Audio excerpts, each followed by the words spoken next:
Hello दोस्तों, नमस्कार। आज हम पढ़ने वाले हैं नेक्स्ट चैप्टर, मतलब उसी चैप्टर में आगे कंटिन्यू करते हैं। अभी मैंने पिछले वीडियो में पढ़ा है पॉलिनेशन, उसके बाद पॉलन पिस्टल इंट्रैक्शन। अब उसमें हम आगे पढ़ते हैं आर्टिफिशियल हाइब्रिडाइजेशन। ये कृत्रिम संकरीकरण होता है, यानी कि फसल को सुधारने का प्रोग्राम है। अच्छी फसल कैसे प्राप्त की जाए, कैसे डिजायर्ड पॉलेंस को स्टिग्मा पर लाया जाए, राइट। तो ये आर्टिफिशियल हाइब्रिडेशन आज हम देखते हैं क्या क्या है।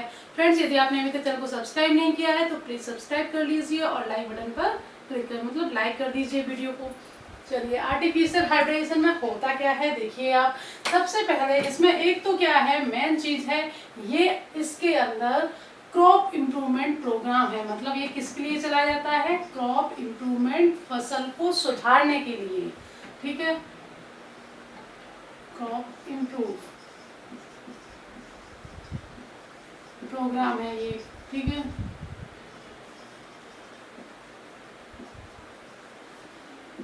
इसमें क्या करते हैं हम? डिजायर्ड पॉलन ग्लैंड्स का यूज करते हैं। किसके लिए? पॉलिनेशन के लिए। Desired pollen glands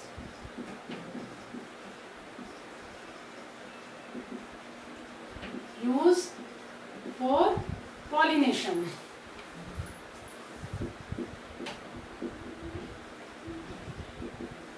okay.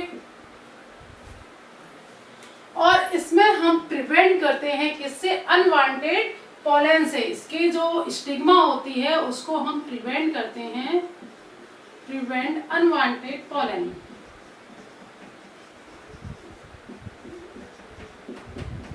यह होता है आर्टिफिशियल हाइब्रिडाइजेशन, यानी कि जिसे हम हिंदी में कहते हैं कृत्रिम संकरीकरण। कैसे फसल को सुधारा जाए, कैसे हम डिजायर्ड पॉलेंस को स्टिग्मा पर लाया जाए, कैसे हम मतलब फसल को मतलब इसके अंदर जो टेक्निक आती हैं वो टेक्निक को आज हम समझेंगे। आर्टिफिशियल हाइब्रिडाइजेशन को सुधारने में मतलब क्रॉप इम्प्रूवमेंट प्रोग्राम के लिए जो टेक्निक का यूज किया जाता है वो दो टेक्निक होती हैं, इमेस्कुलेशन और बैगिंग टेक्निक। आज हम उन्हीं को समझेंगे। जैसे कि हमने बाइसेक्सुअल फ्लावर को समझा हुआ था, राइट। बाइसेक्सुअल फ्लावर कौन सा होता है? जिसमें हम मेल पार्ट और फीमेल रिप्रोडक्टिव पार्ट दोनों ही प्रेजेंट होते हैं। जैसे कि फीमेल रिप्रोडक्टिव पार्ट क्या है, ये देखिए फीमेल रिप्रोडक्टिव पार्ट, ये स्टिग्मा, elongated, ये tube like structure, style and ovary, right. और ये pollen, anther, I mean anther violet and structure, ये elongated, इसको बोलते हैं फिलामेंट। ये क्या है? ये मान लीजिए इसमें ये मेल रिप्रोडक्टिव यूनिट है, ये फीमेल रिप्रोडक्टिव यूनिट है, राइट। ये मान लीजिए ये पूरा क्या है? फ्लावर है। मैं ऐसे ही बना देती हूँ फ्लावर, ठीक है। ये पूरा एक फ्लावर है, ठीक है। अब फ्लावर में बाइसेक्सुअल फ्लावर है, इसमें मेल रिप्रोडक्टिव पार्ट भी उपस्थित है और फीमेल रिप्रोडक्टिव पार्ट भी उपस्थित है, राइट। अब इसमें क्या करते हैं, देखिए यहाँ पर जब पॉलन यहीं से यहीं पर लैंड हो जाएंगे स्टिग्मा पर, एक ही फ्लावर है क्योंकि, तो जब स्टिग्मा पर लैंड हो जाएंगे तो यहीं पर फर्टिलाइजेशन हो जाएगा अंदर, मतलब तो ये हमें नहीं करना है। इसमें हम क्या करते हैं, ये जो एंथर है इस पर हम फोर्सेप्स लगा देंगे। फोर्सेप्स की सहायता से इसको बंद कर देंगे झड़ने से पहले ही। जब एंथर अपरिपक्व हैं, परिपक्व नहीं हुए भी, मैच्योर नहीं है, मैच्योर हो जाएंगे, झड़ जाएंगे तो फिर तो वो स्टिग्मा पर पहुंच जाएंगे, फिर आप कुछ नहीं कर पाओगे, राइट। तो स्टिग्मा पर पहुंचने से पहले जब ये परिपक्व नहीं होते हैं तभी इन पर हम फोर्सेप्स लगा देते हैं, इसको मतलब बंद कर देते हैं, हटा देते हैं इनको डिसीज झड़ने से पहले ही। और फिर क्या करते हैं, जब इनको हम हटा दिया तब इस और इसको हम क्या करते हैं, फिर बैग्ड करते हैं, ओके। यानी कि जब हमने किसी फ्लावर से ये एंथर जो है ना, एंथर पर हमने फोर्सेप्स की सहायता से इसको बंद कर दिया कि जो एंथर है वो झड़ ही ना पाए, राइट। इसको फोर्सेप्स की सहायता से बंद कर दिया तो ये टेक्निक क्या कहलाती है? इमेस्कुलेशन। क्या कहलाती है? इमेस्कुलेशन,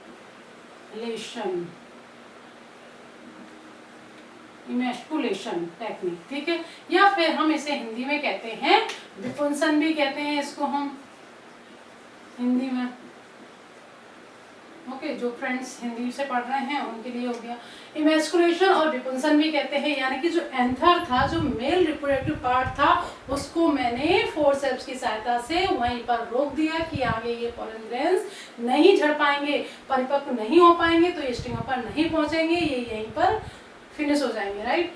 तो अब क्या करेंगे, जब हमने इमैस्कुलेशन कर दिया, यानी कि फोर्सेप्स की सहायता से ये एंथर जो है ना उसको हमने हटा दिया, तो ये टेक्निक कहलाती है इमैस्कुलेशन। अब हम क्या करते हैं, इस पर हम एक बैग बना देते हैं। इस तरीके से हमने इस पर क्या किया, एक बैग बना दिया। किस पर, स्टिग्मा पर एक बैग लगा दिया, जिसे हम बटर पेपर की, मतलब पतला सा पेपर होता है, बटर पेपर की सहायता से इसको हम पैक कर देते हैं। क्यों पैक करते हैं, जिससे अनवांटेड पॉलन जो होते हैं वो यहाँ पर ना आ जाए, कहीं दूसरे फ्लावर्स के पॉलन जो है ना यहाँ पर लैंड ना हो जाए, राइट। इसलिए हम इसको क्या कर देते हैं, पैक कर देते हैं। ये पूरी टेक्निक क्या कहलाती है, इमैस्कुलेशन कहलाती है, राइट। अच्छा, जब हम इसको पैक करते हैं, ये जो स्टिग्मा है इसको हमने अब एंथर तो फिनिश ही हो चुके हैं, ये जो स्टिग्मा है इसको हमने पैक कर दिया, यानी कि ये यूनिसेक्सुअल फ्लावर बन गया। अब तो एंथर तो है ही नहीं, राइट। तो इस टेक्निक को हम कहते हैं बैगिंग टेक्निक,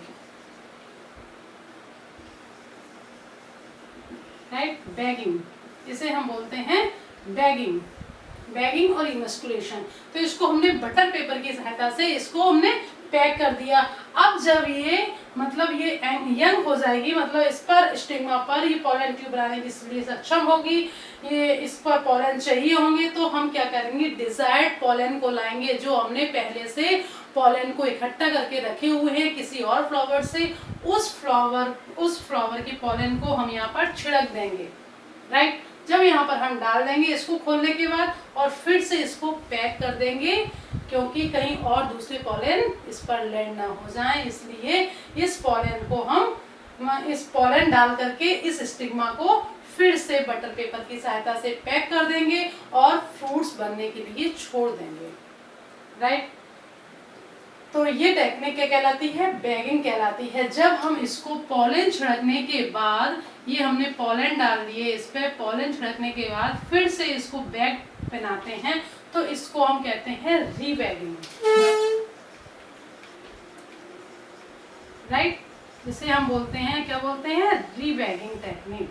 यानी कि पहले तो हमने एंथर को हटाया, फोर्सेप्स की सहायता से एंथर पे चिमटी लगाई कि वही वो नहीं झड़ पाएंगे, ठीक है। तो इसको हमने निष्क्रिय कर दिया, पहले तो इनएक्टिव कर दिया।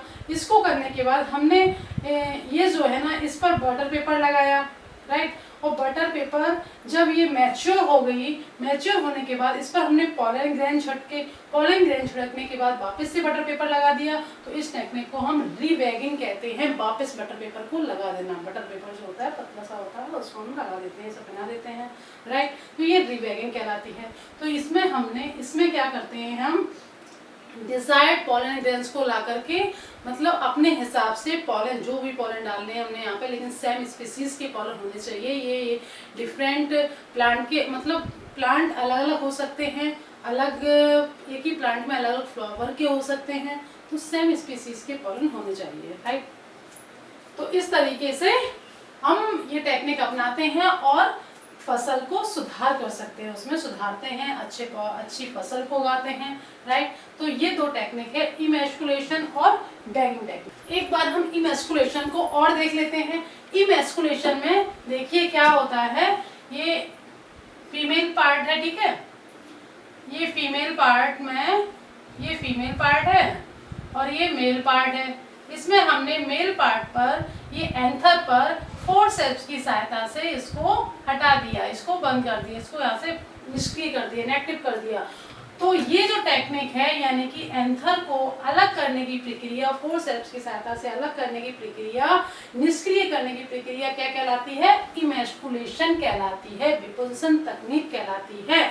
जो बाइसेक्सुअल, क्योंकि जो फीमेल ये पेरेंट है वो बाइसेक्सुअल है, इसमें मेल रिप्रोडक्टिव पार्ट भी है और फीमेल रिप्रोडक्टिव पार्ट भी है, तो इसको हमने निष्क्रिय कर दिया। ये क्रिया कहलाती है इमैस्कुलेशन, इसको हमने हटा दिया, ये इमैस्कुलेशन प्रक्रिया कहलाती है, ठीक है। इस तरीके से हट तो नहीं सकते, इसको हमने यहाँ से बंद कर दिया, तो इमैस्कुलेशन प्रक्रिया कहलाएगी। अब जब हम इस पर बटर पेपर कर देंगे, बटर पेपर की सहायता से इसको हम बंद कर देंगे, इस फ्लावर को बंद कर देंगे जिससे अनवांटेड पॉलन ना बैठ पाए यहाँ पर, तो ये क्रिया कहलाती है बैगिंग।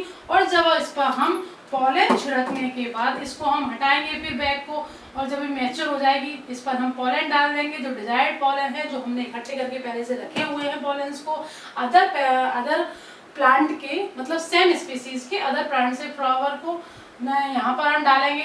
डालने के बाद फिर से इसको बटर पेपर से पैक कर देंगे। सूटेबल बटर पेपर अच्छी साइज सही साइज का होना चाहिए, उसको कहते हैं हम रीबैगिंग। राइट, ये तीनों टेक्निक आपकी आई होप अच्छे से समझ में आ गई होगी।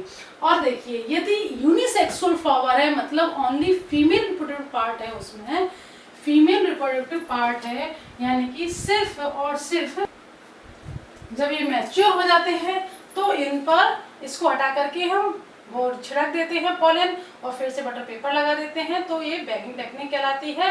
तो इस पर जिसमें यूनिसेक्सुअल फ्लावर जो होता है जिसमें एक ही रिप्रोडक्टिव पार्ट फीमेल पेरेंट होते हैं, वो उस पर हमें इमेस्कुलेशन की जरूरत नहीं होती है, सिर्फ बाइसेक्सुअल फ्लावर में ही हमें इमेस्कुलेशन की जरूरत होती है। तो ये आर्टिफिशियल हाइब्रिडाइजेशन हो गया। आई होप आपको अच्छे से समझ में आ गए होंगे।